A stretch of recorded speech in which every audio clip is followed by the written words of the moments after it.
Mímy. Áno, mímy. Toto téma celkom dosť dobre poznáte. Lebo mímy sú tu od takého roku asi 2010, ja neviem. Alebo 2009. Tak v tomto videu budeme kecať hlavne o dvoch najnovších mímoch, ktoré určite poznáte a vybuchli. Jeden bol vytvorený okolo leta, asi v auguste, a druhý bol vytvorený v marci tohto roku.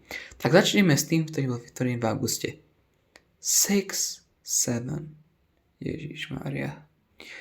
Áno, pre tých, ktorí sú hluchí, ešte raz to poviem. 6, 7.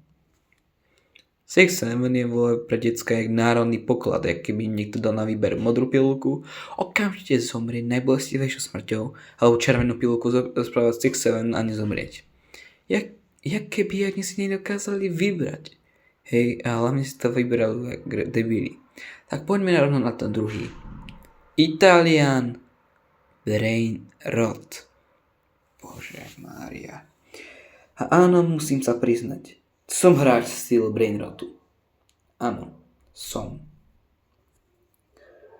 No ale to je teraz jedno. No ja som hráč, o to jedno.